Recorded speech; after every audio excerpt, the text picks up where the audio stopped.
Apreciados hermanos, con el objetivo de prepararnos aún mejor para la celebración eucarística del próximo domingo 23 del tiempo ordinario, quiero ofrecer una contextualización y una pequeña explicación de la palabra que escucharemos durante la celebración. La primera lectura está tomada del libro del profeta Ezequiel, capítulo 33, versículos 7 a 9. Había una concepción un poco generalizada, sobre todo en el Primer Testamento, de que Dios castiga al malvado, al pecador. Sin embargo, el mismo profeta Ezequiel quiere cambiar esta concepción y en el capítulo 18, versículo 23, dice lo siguiente: ¿Acaso quiero yo la muerte del malvado, dice el Señor, y no que se convierta de su conducta y que viva? En este contexto está nuestra lectura. Así dice el Señor: a ti, hijo de Adán, te he puesto de atalaya en la casa de Israel. Cuando escuches palabra de mi boca, les darás la alarma de mi parte. Si yo digo al malvado, malvado, eres reo de muerte, y tú no hablas, poniendo en guardia al malvado para que cambie de conducta, el malvado morirá por su culpa, pero a ti te pediré cuenta de su sangre. Pero si tú pones en guardia al malvado para que cambie de conducta, si no cambia de conducta, él morirá por su culpa, pero tú has salvado la vida. El profeta Ezequiel viene llamado hijo de Adán, que es una expresión para decir hombre, hombre frágil, hombre mortal, dependiente totalmente de Dios. Y el profeta viene constituido por Dios como atalaya, es decir, como un centinela, un vigilante que se ubica en la torre o en la muralla de una ciudad para estar atento ante cualquier peligro que se pueda acercar y alertar a sus habitantes. El pueblo de Israel tiene la experiencia de la invasión que se aproxima justamente en esa época por parte de los asirios. Es una invasión que irá a destruir la ciudad de Jerusalén y llevar cautivos a muchos de sus habitantes. En este sentido, el profeta es el centinela, es la voz de Dios que tiene que avisar al pueblo del castigo. Y muchos creían que era Dios que se valía de los pueblos extranjeros, de las potencias extranjeras, para castigar al pueblo de Israel. Parece contradictorio, pero esa era la concepción. Y entonces lo que el profeta tiene que hacer de parte de Dios es ser aquel vigilante que alerta al pueblo para que vuelva de su conducta malvada, pecadora o que se ha extraviado de los caminos de Dios, para que vuelva y haga la voluntad de Dios. Y esto que ocurre en el ámbito comunitario también ocurre en el ámbito personal. El profeta está llamado a decirle a la persona que está obrando el mal que cambie de conducta. Es una obligación, es su centinela, es el guardián del hermano. Si él no lo hace, es tanto lo que Dios quiere la conversión del pecador, que si el profeta no lo hace, tendrá que responder con su propia vida. Si él omite alertar al hermano que está obrando mal, entonces Dios le pide cuentas con su propia vida. En cambio, si él cumple su misión, lo alerta, lo amonesta para que cambie de conducta, entonces no solo se gana al pecador si lo hace, sino que también el profeta gana su vida. Y si el malvado no quiere, pues perderá su vida, como dice el texto. Viene a la mente el capítulo 4 del libro del Génesis, cuando Caín le quita la vida a Abel. Después de esto, Dios le pregunta a Caín, ¿dónde está tu hermano? Y entonces Caín dice, ¿acaso yo soy guarda, centinela de mi hermano? Para Ezequiel es una tarea inminente, obligante de parte de Dios. Y para nosotros los cristianos seremos ángeles de nuestros hermanos si obramos con ellos de esta manera, si somos sus guardianes, sus vigilantes, para reconducir a la persona que está llevando una vida equivocada, reconducirla al plan de Dios. Así lo veremos en el Evangelio. La segunda lectura está tomada de la carta del apóstol San Pablo a los Romanos, capítulo 13, versículos 8 a 10. En los versículos 1 a 7 del capítulo 13, el apóstol trata un tema supremamente importante: la relación de los ciudadanos con el Estado. Los cristianos se preguntan, nosotros tenemos una norma de vida, una norma de comportamiento, una ley que seguir, que es el Evangelio. ¿Debemos obedecer las leyes del Estado? No obstante, la situación histórica es muy difícil porque está gobernando el emperador Nerón, que gobierna según los caprichos y promulga leyes según sus propios caprichos, y los cristianos dicen, ¿tenemos que obedecer esas leyes? El apóstol dice, sí, ustedes son ciudadanos del Estado y tendrán que ser muy buenos ciudadanos, dar ejemplo en todo, un comportamiento ejemplar como ciudadanos. Pero si hay alguna duda de cómo comportarse como comunidad civil y como comunidad cristiana, aquí les voy a dar un criterio. Hermanos, a nadie le debáis nada más que amor, porque el que ama a su prójimo tiene cumplido el resto de la ley. De hecho, el no cometerás adulterio, no matarás, no robarás, no envidiarás, y los demás mandamientos que haya se resumen en esta frase: amarás a tu prójimo como a ti mismo. Uno que ama a su prójimo no le hace daño. Por eso, amar es cumplir la ley entera. El apóstol es muy claro. Cuando hay alguna duda, entonces hay que recurrir al mandamiento basilar, a la ley basilar, que es amarás a tu prójimo como a ti mismo. Quien cumple la ley bajo este criterio no tiene pierde, porque nadie va a hacer daño a su prójimo, absolutamente. Si las autoridades, cuando promulgan una ley, la fundamentan en el amor, esta ley ayuda al crecimiento de la dignidad humana y entonces todo ciudadano la debemos cumplir. Porque el texto original dice, la plenitud de una ley es el amor. O sea, cualquier ley tiene como plenitud el amor. Es plena cuando se basa o se fundamenta en el amor. Si es así, el cristiano tendrá que cumplir y adaptarse a cualquier ley que esté basada sobre el amor. Si no es así, no solamente no está obligado a cumplirla, sino a denunciarla, venga de donde venga, venga del Estado, de la Iglesia o de cualquier institución, una ley injusta, el cristiano no tiene por qué cumplirla. Por el contrario, tendrá que advertir para que esa ley cambie, se cancele, caduque inmediatamente, porque no está basada en el amor. El Evangelio está tomado de San Mateo, capítulo 18, versículos 15 a 20. ¿Cómo comportarnos frente a un hermano que se equivoca en la vida? ¿Cómo ayudarlo? Jesús nos enseña unos pasos para poder ayudar a nuestro hermano.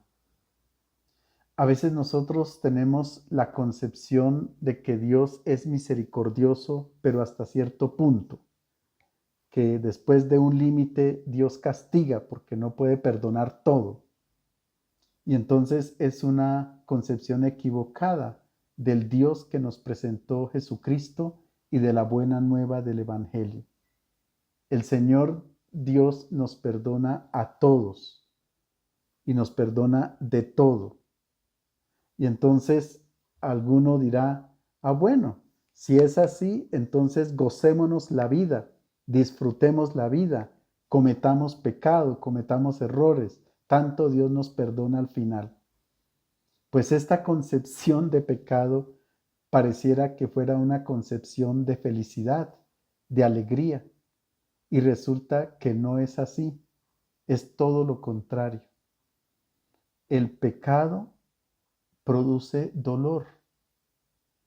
El pecado desvía del camino recto de la vida. En hebreo, la palabra pecado se dice hatat, entre otras muchas palabras. Hay más de 30 términos para hablar del pecado. Pero la más significativa es la palabra hatat, que significa como cuando uno tiene una flecha y un objetivo y está apuntando a ese objetivo, pero se desvió totalmente del objetivo y fue a dar a otro lado la flecha. Es perder el objetivo de nuestra vida. Nosotros hemos sido hechos, creados por Dios para la felicidad, para vivir dignamente en la vida. En cambio, quien se equivoca, la vida le produce dolor. No puede ser feliz de ninguna u otra manera. Entonces, cuando nos desviamos de la dirección de la vida, nos hacemos mal a nosotros mismos. No le hacemos daño a Dios, que a veces pensamos que si pecamos, entonces le estamos cometiendo una falta contra Dios o contra sus mandamientos. Esta es otra concepción del pecado que es como una entidad jurídica, que es ir contra las leyes. ¿Sí? A veces la gente piensa que no ir a misa es pecado y uno les pregunta, ¿y por qué no ir a misa es pecado? Porque es que la Santa Madre Iglesia lo manda. Entonces, como yo estoy transgrediendo un mandamiento, entonces pienso que es pecado. Es una concepción farisaica. No, el pecado es algo que nos desvía de, de nuestra intencionalidad creativa, o sea, de lo que Dios ha pensado, del proyecto de Dios para nosotros. En ese sentido, el pecado causa dolor, sufrimiento y nos pone en una condición de infierno.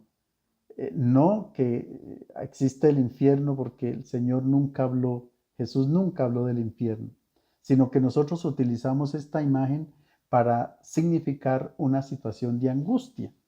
Y es eso realmente. El pecado produce angustia. No es que Dios castiga al pecador, ¿sí? Sino que Él mismo se castiga a sí mismo. Pongo un ejemplo. Si hay un alimento que es tóxico y yo sé que ese alimento es tóxico y que me va a matar, me va a hacer daño, y me lo tomo, pues, o me lo como, pues naturalmente el alimento no es el que me hace daño, es que yo soy el que me muero por haber ingerido ese alimento. El pecado no hace mal a Dios, dice Job. No, el pecado no le hace daño a Dios, nos hace daño a nosotros. Entonces, Dios no reacciona con castigos.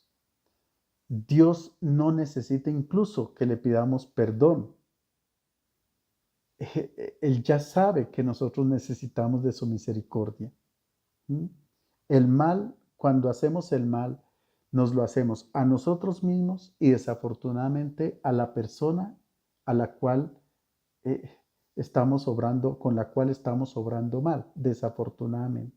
En los evangelios Jesús nunca nos dice que le pidamos perdón a Dios, porque Dios nos perdona.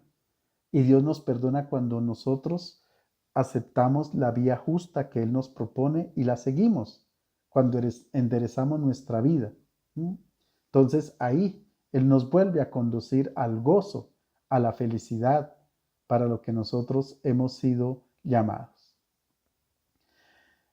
Tenemos todos una tendencia al mal y eso lo sabemos y eso nos hace a nosotros comprensivos, nos hace hijos de Adán, o sea, hombre frágil, hombre débil, hombre mortal, necesitados de Dios y comprensivos con nuestros hermanos que se están haciendo mal a sí mismos.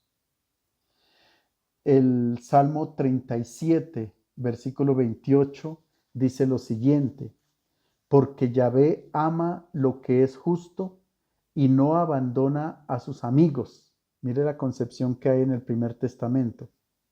Los pecadores serán siempre exterminados. Esa es la concepción del Primer Testamento y concretamente, no de todo, por favor, solamente que aquí aparece reflejado en este salmo. En el Nuevo Testamento hay una concepción totalmente distinta y el pasaje que vamos a leer está seguido de un pasaje que le precede, que nosotros lo llamamos el de la oveja perdida. El texto dice que cuando el pastor encuentra la oveja perdida, hace fiesta. Y el texto termina diciendo: os digo de verdad que hay más alegría por la oveja perdida que encontrada que por las 99 descarriadas, en el versículo 13. Y en el versículo 14 dice: de la misma manera, no es voluntad de vuestro Padre Celestial que se pierda uno solo de estos pequeños. Uno solo de estos pequeños. Y que se pierde es ahora, o sea, no solamente en el paraíso, no, desde ya, que uno se equivoque en la vida. Entonces, el objetivo que tiene Dios y que nos manifestó Jesucristo es que nosotros, cuando nos equivoquemos, inmediatamente volvamos al camino de la vida. Y para eso Dios nos ayuda de dos maneras. La primera es a través de la palabra del Evangelio, que naturalmente nos ofrece el perdón continuamente, pero también sirviéndose de ángeles. ¿Quiénes son los ángeles? Personas de carne y hueso que se comprometen con la salvación del ser humano, que se convierten en ayudantes de Dios. A estos ángeles Jesús da indicaciones y hay que leerlo entonces a la luz de esta actitud de los ángeles y a la luz de que Dios no quiere que se pierda nadie, que es el versículo que precede al texto que leemos a continuación. En aquel tiempo dijo Jesús a sus discípulos: si tu hermano peca, repréndelo a solas entre los dos. Si te hace caso, has salvado a tu hermano. Si no te hace caso, llama a otro o a otros dos para que todo el asunto quede confirmado por boca de 2 o 3 testigos. Si no les hace caso, díselo a la comunidad. Y si no hace caso ni siquiera a la comunidad, considéralo como un gentil o un publicano.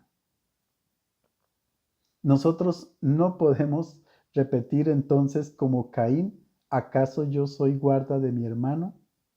Porque la ley del amor que nos ha sido proclamada en el Evangelio nos lleva a preocuparnos por nuestros hermanos de una manera positiva.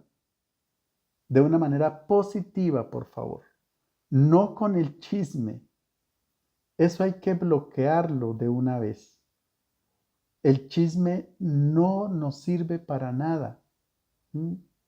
Nunca va proclamado el error del hermano.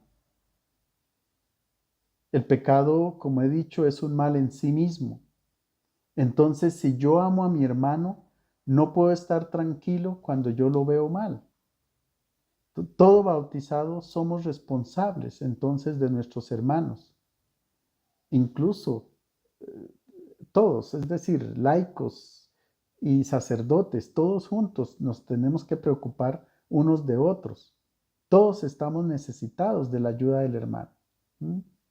Pero eso sí, un error muy grande es difundir aquello que el hermano ha cometido de equivocado. Ese es el error más grande. Incluso si es verdad, ojo con esto, por favor. Incluso si es verdad, porque hay personas que dicen, no, como es verdad, yo lo puedo proclamar a los cuatro vientos. No, por favor. La verdad que no se fundamenta en el amor y que no produce amor es una mentira. Una verdad que lleva a una desconfiguración de la familia o a un odio hacia el hermano. Eso no es verdad. Así sea cierto. Esa verdad no se debe proclamar. Eh, en el libro del Sirach de capítulo 28, versículo 17 dice, las heridas causadas por los azotes se quedan en la piel. Las heridas causadas por la lengua rompen los huesos. En italiano hay un dicho que dice que la lengua no tiene huesos, pero rompe los huesos. El que habla mal de los demás contigo, él hablará mal de ti con los demás. Y en Siracide, o en el Eclesiástico capítulo 19, versículo 10 se dice, si te cuentan algo, guárdatelo hasta la tumba. Entonces, con esta actitud positiva y muy delicada, por favor, el texto de hoy es, como todo el Evangelio, como toda la palabra del Señor, bellísimo, pero es supremamente importante en la relación como comunidad cristiana. Jesús entonces nos dice, hay un proceso para ayudar al hermano. Primer paso, ve a donde él y convéncelo. Esto es muy delicado. Uno se puede equivocar en el primer tentativo de ir donde el hermano, no encontrar las palabras justas para amonestar al hermano, para ayudarlo y para demostrarle que es por puro amor, que yo no voy a ser chismoso ni mucho menos, sino que voy a ayudar. Quiero, lo amo y quiero que él se convierta y vuelva al camino. Incluso uno puede perder el amigo con ese intento o al hermano y tampoco se gana su conversión. Ahora, alguien le puede decir a uno, le puede citar el mismo evangelio. La viga, tú no ves la viga que hay en tu ojo y si ves la pajita que hay en el ojo de tu hermano. ¿Mm? O pueden decirle a uno, bueno, el que esté sin pecado que tire la primera piedra. Se necesita entonces amor y decisión para poder ayudar al hermano que está equivocado en el camino de la vida. A veces preferimos decir cosas bonitas, halagantes y no hacerle caer en la cuenta a la otra persona del error. Pero eso sí, eh, a pesar de que uno pueda perder a un amigo, hay que, hay que ser un ángel para él. Hay que intervenir. Y si uno logra la conversión, habrá una fiesta en el cielo. ¿Mm? Habrá una fiesta en el cielo. Bien. Falló este primer paso, no se pudo. Entonces el proceso sigue. Segunda instancia, llamar a otro o a otros dos, siempre con el objetivo de recuperar al hermano. No es hablar a sus espaldas, no. Y no es llamar a otro o a otros dos para confabularse. No, no, no, no. Es porque estas tres personas lo quieren mucho, lo aman, que le pueden ayudar. pero puede fracasar también este paso. Entonces viene el tercer paso, que es el recurso a la comunidad. El cristiano es hijo de una comunidad, tiene una madre que se preocupa, así como en una familia. La iglesia es una madre que se preocupa del cristiano. El objetivo de la iglesia no es liberarse cuanto antes de una persona que peca, sino es acogerlo y ayudarlo. ¿Mm? Entonces, puede ocurrir que tampoco escucha la comunidad, que tampoco escucha la iglesia. Y entonces dice Jesús, en ese caso ya pueden considerarlo como un publicano o como un pagano. Nosotros pensamos que entonces ya nos liberamos. No, no, no, no, absolutamente no. Y en muchas etapas de la historia de la iglesia se interpretó esto un poquito equivocadamente. ¿Mm? Se interpreta mal. ¿Mm? Y se aleja a la persona de la comunidad. Incluso en la primera carta a los Corintios capítulo 5 hay una persona que está cometiendo un pecado y entonces el apóstol invita a que lo saquen de la comunidad, que se lo entreguen a Satanás, pero dice para salvar a su hermano. Y no dice cómo así. Échenlo de la comunidad para salvar a su hermano. ¿Mm? Y en la segunda carta a los tesalonicenses dice, si alguno no obedece lo que os decimos en esta carta, a ese señaladle y no tratéis con él para que se avergüence, pero no como un enemigo, sino para salvarlo. ¿Mm? Que sienta la nostalgia de la comunidad y entonces que vuelva a la comunidad. O sea, hoy en día las personas se van de la comunidad por sí mismos, no porque nadie la eche y ya la iglesia no hace eso, gracias a Dios. La iglesia es inclusiva, así nació la iglesia, acogiendo a todo el mundo en una diversidad, en una pluralidad. Así nació la iglesia y así es una de las características de la iglesia. ¿Por qué Jesús dice que lo consideren como un publicano o un pagano? El evangelio es claro. Jesús se puso de parte de los publicanos y de los paganos porque ellos tenían mayor necesidad de su amor. Mucha más necesidad tenía un pagano, o es decir, la oveja perdida, que las 99 que están ahí en el rebaño. Entonces tenía necesidad del amor de Jesús y él lo manifestó.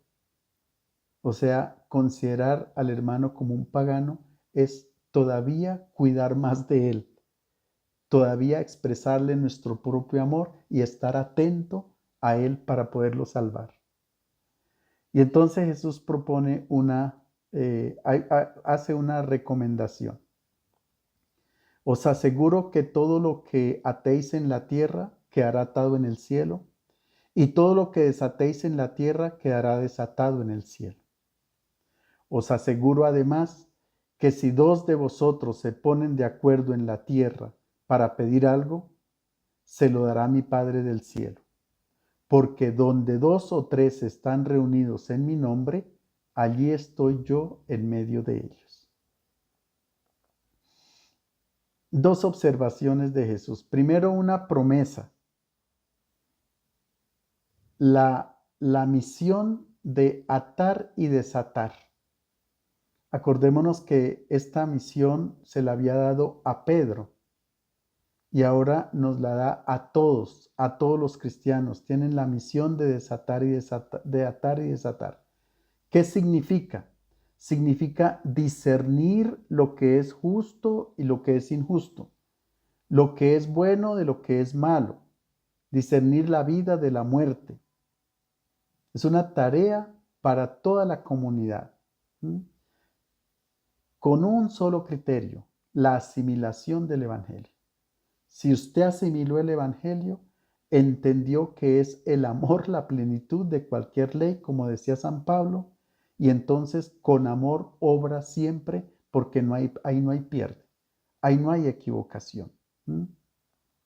En este sentido, la iglesia tendría la misión o tiene la misión de iluminar al mundo y los hechos históricos de cada época.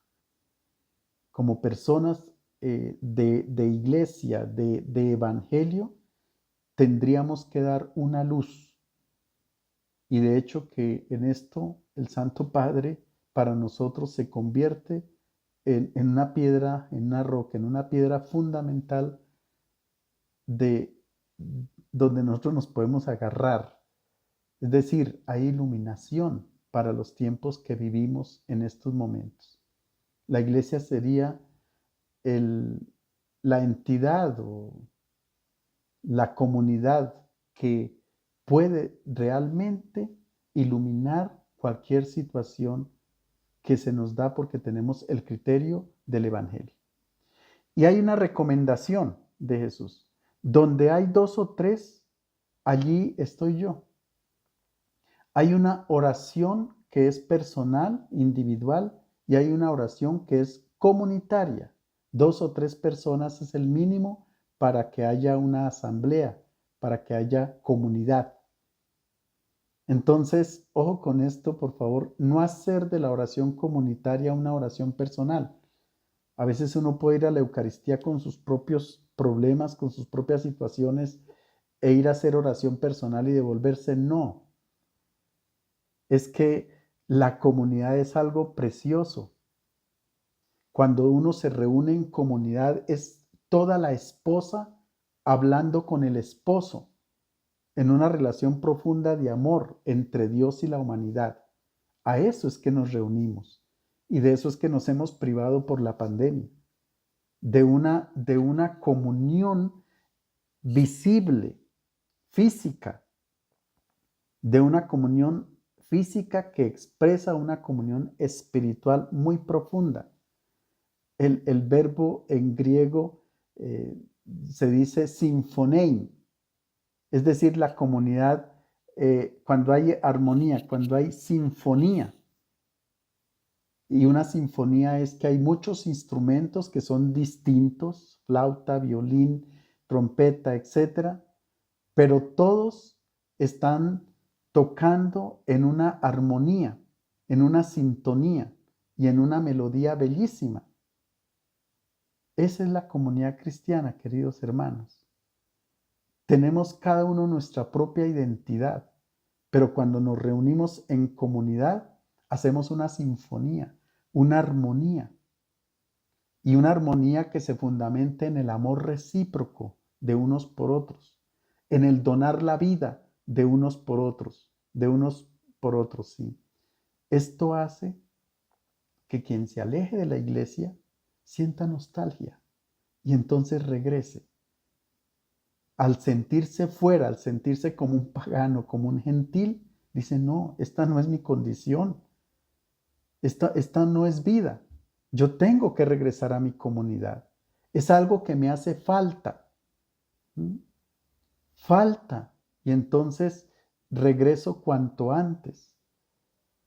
Y Dios se ha valido de pronto de personas que nos han hecho caer en la cuenta de que estamos equivocados, que nos estamos yendo por un mal camino, que de pronto estamos haciendo daño a la comunidad de una u otra manera.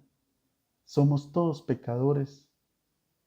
Y entonces el Señor quiere que nosotros volvamos, que nos convirtamos y que retornemos a la comunidad donde encontramos la armonía y la felicidad.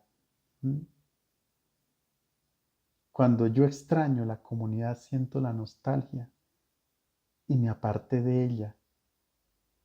Y no me queda otro camino que regresar. He aquí la belleza del Evangelio y de la vida comunitaria.